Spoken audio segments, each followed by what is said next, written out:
no one will be able to be armed. We will take all weapons.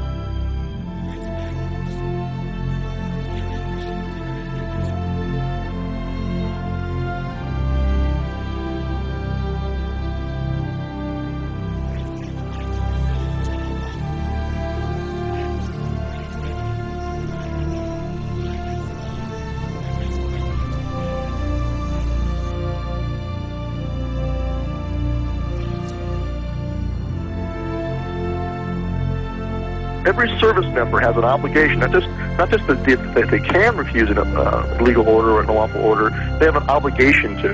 They have to. And so they have to make a decision for themselves where that line is.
That anyone can understand why these people, after 6 days, are still in this filthy, miserable convention center. Why are they still here? There's the freeway here. I tell you what I would have done, what I would still do, I would say, let them walk out of here. Let them walk away from the filth.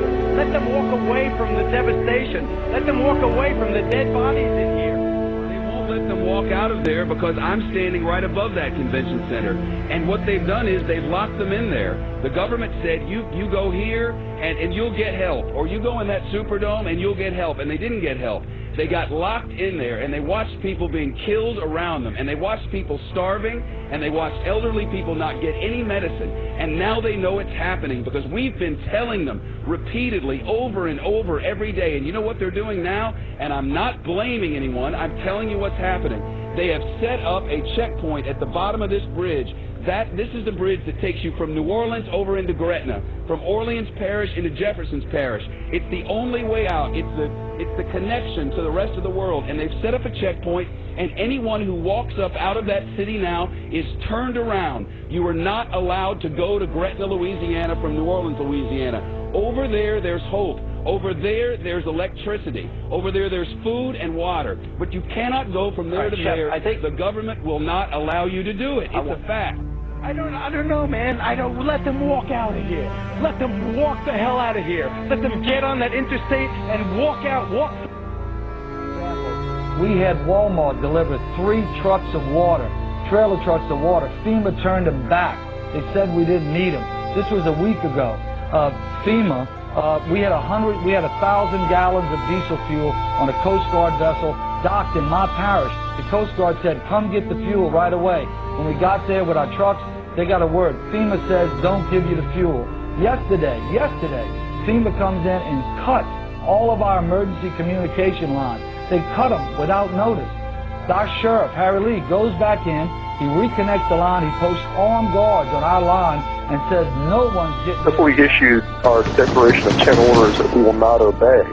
And what those are designed to do is to get the troops thinking ahead of time about where the line in the sand is in advance. And that's what we're hearing in feedback from people in National Guard units is that in Katrina, that's kind of what happened, is the police and the military there, the National Guardsmen, were caught off guard and really hadn't thought about it in advance. Walking up and down these streets, you don't want to think about the stuff that you're going to have to do. Somebody pops around the corner. Let me shoot in America.